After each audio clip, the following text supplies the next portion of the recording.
Today's principle is the law of respect. Businesses don't grow because a leader demands respect. Respect shows up when people see someone who lives with discipline, they make hard decisions, and they stay steady under pressure. In a lot of my own teachings, in Max Out Your Life, for example, my book, talk a lot about the concept of identity and confidence.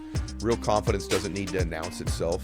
It carries itself. People can feel when a leader is secure versus when they're compensating. Respect grows when your life has weight to it, when your words carry evidence behind them. The strongest leaders I know don't chase respect. They become the kind of person who naturally commands it. That's why this law is so powerful. Respect is not requested, it's recognized.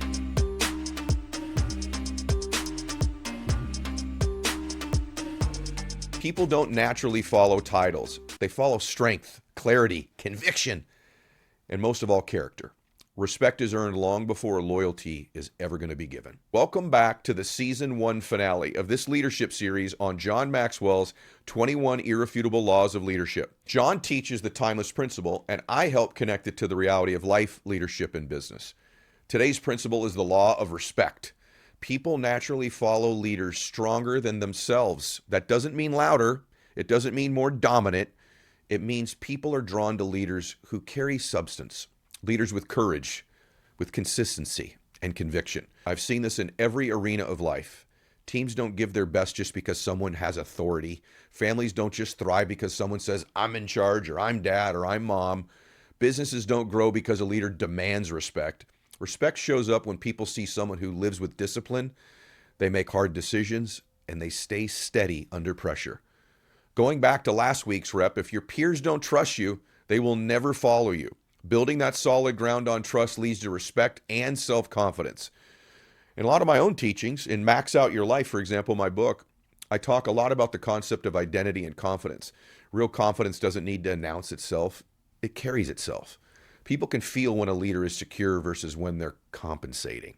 Respect grows when your life has weight to it, when your words carry evidence behind them. The strongest leaders I know don't chase respect. They become the kind of person who naturally commands it. That's why this law is so powerful. Respect is not requested, it's recognized. Let's hear John Maxwell teach this principle, the law of respect. Law number 7, the law of respect. The law of respect says people naturally follow leaders stronger than themselves. Now, I've got a question I want to ask you, because this law of respect really has huge implications in your leadership life. Here's the question. And in the studio, while I'm asking my friends in the training tapes, I want to ask you the very same question. How many of you would like to lead more people and a higher quality of people at the same time? Huh? In other words, how many of you would like to have increase your quantity and increase your quality? Now, if you raised your hand, and they all did here, if you raise your hand, I'm here to tell you that the law of respect will teach you how to do it. And the best way that I can illustrate how the law of respect plays into not only leading more people, but leading a higher quality of people, let's go back to the hand illustration I used when I talked to you about the law of the lid. If you remember when I talked to you about the law of the lid, I said, if your leadership, if this hand represents my leadership, and let's say it's a 4, and this hand represents my business, so the lid of my leadership will contain or hold down my business. If my leadership is a 4, my business is a 3. You know, it's just not going to go any higher. It's going to be contained under my leadership effectiveness. Now, when I was teaching that law, I was talking about the size of your organization, and that you cannot grow an organization bigger than you are. And that's very true. The law of respect, I'm using the same illustration now. You not only, if the law of the lid will not only allow you to grow an organization bigger than you are, it will not allow you to attract people better than you are. Let me explain. If I'm a 4 as a leader, okay, if I'm a 4 as a leader, the people I attract to me will basically be 3s, 2s, and 1s. Does that make sense? In other words, when we teach the law of magnetism, which is another law which I will teach later on, when we teach the law of magnetism, well, the law of magnetism basically says you attract who you are, not who you want.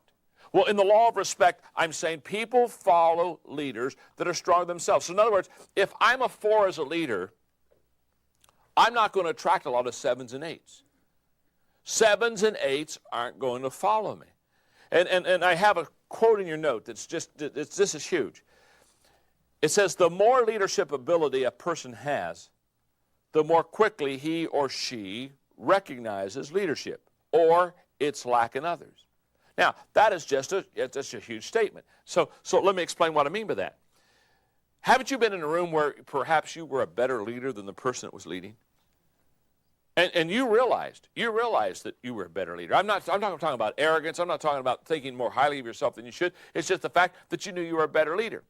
Now, if you're a 7 as a leader and you happen to be having to follow a 4, you're not going to want to do that. In fact, that's why there's so much frustration in the workplace. Isn't that true? There's frustration in the workplace because you've got people that are perhaps better leaders that are underneath a lesser leader, and it causes all kind of conflict. Now, here's the good news. Let's go back to the illustration I used of the hand again. If I'm a 4 as a leader, and I go from a 5 to a 6 to a 7, in other words, I can learn leadership, and I grow. I learn these laws. I apply them in my life, and over the process of time, I become a better leader. If I go from a 4 to a 7, not only do I increase the quantity of my organization from a 3 to a 4 to a 5 to a 6, I increase the quality of people I attract.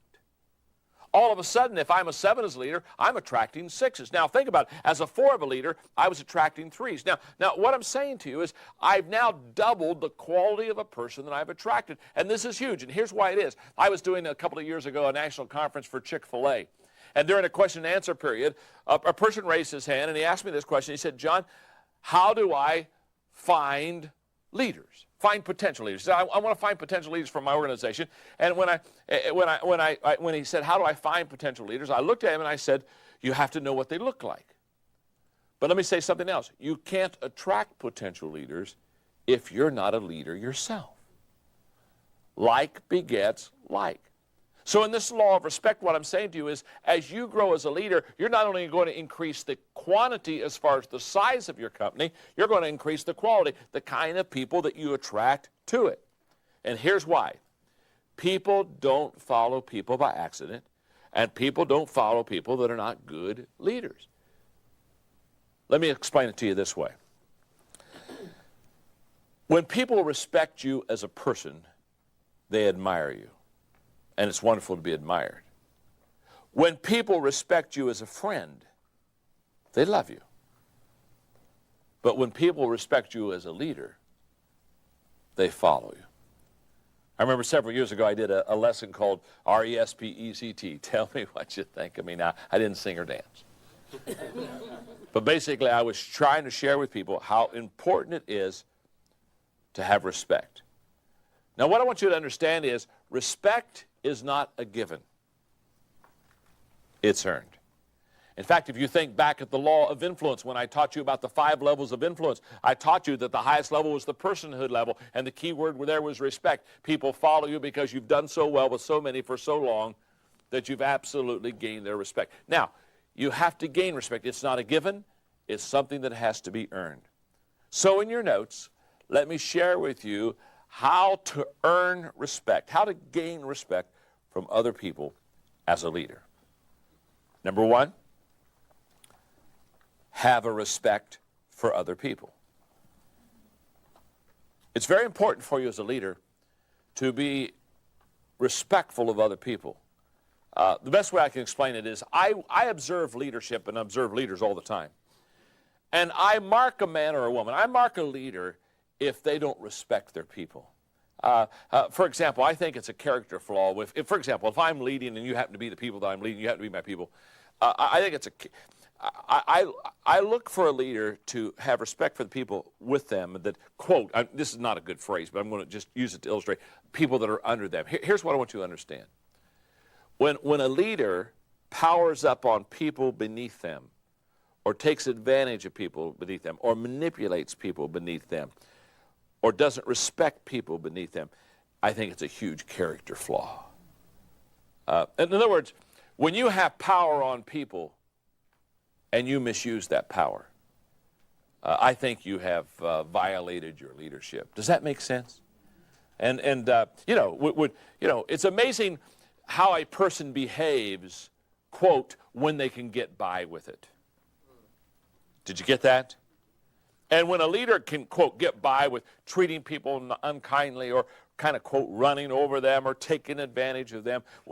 Whenever I see that happen, I always look at that leader and I realize that they have a character flaw.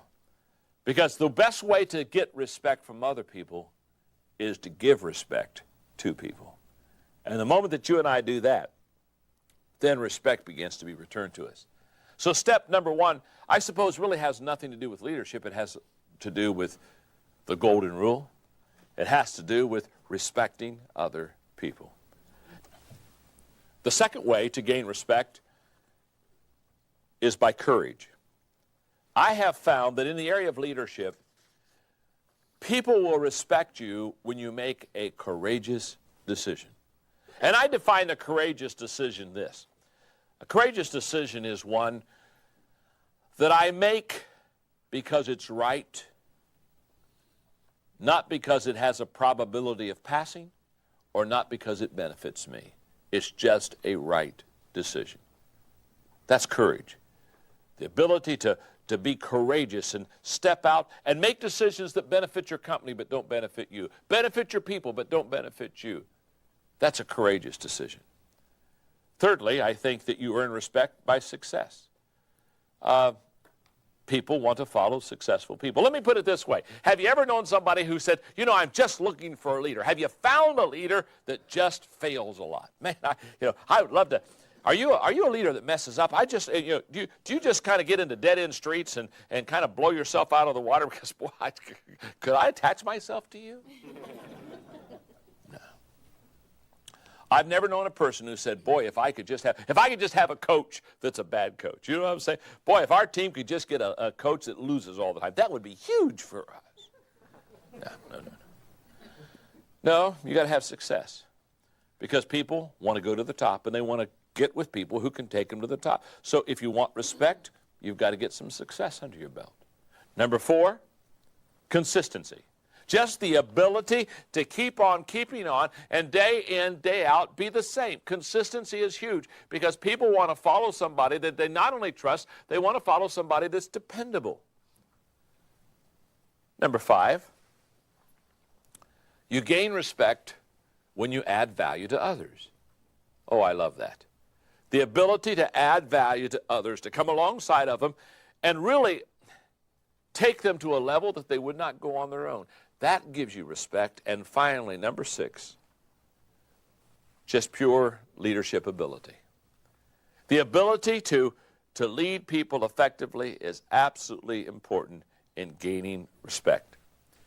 Now, let me just close this law of respect by sharing with you that there are 2 what I call kind of like acid tests of respect. In other words, when people come to me and they say, John, do you think I have the respect of people around me as a leader? There are 2 ways that I can always look. I can look at you, I can look at myself, I can look at anybody in a leadership position, and I can tell you how you can know if you have the respect of your people, and you can go to the bank on these 2 things.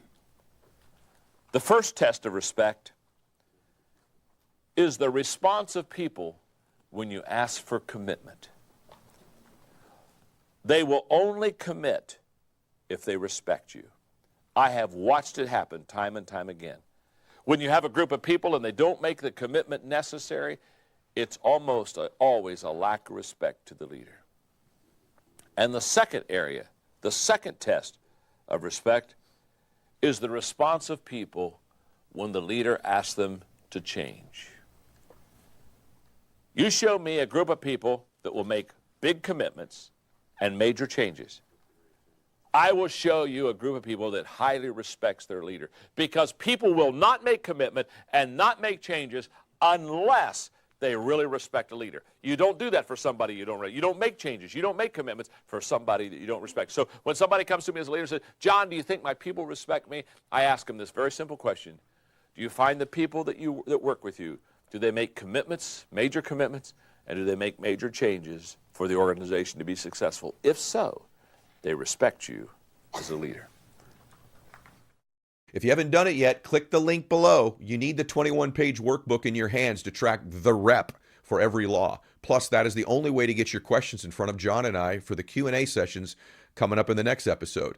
Get the guide, join the list, and let's get back to the teaching. To close, people follow leaders they respect, and respect is built when your life demonstrates strength, not just your language. The more substance you carry, the more influence you earn. This week for the rep, ask yourself, am I trying to get respect or am I just becoming respectable? That's a huge difference. Some leaders try to force outcomes with their position or emotion, or worse, they force it with pressure. But respect is built from the inside out. Write down how to gain respect as a leader. Number 1, have a respect for other people. Number 2, courage. Make courageous decisions to step out and benefit people over you. 3, success. People want to follow successful people. 4, consistency, dependability. 5, add value to others. 6, pure leadership ability. Test your leadership ability and do some reflecting. As John said for his first 2 tests, you should write these down. Number 1, look at the response of people when leaders ask for commitment. They will commit only if they respect you. Number 2, the response of when a leader asks them to change. People will not commit and change unless they respect the leader. As we wrap up this season on this 21 Laws of Leadership, I want you to reflect back on each of these episodes. These first 7 laws are your foundation of your leadership.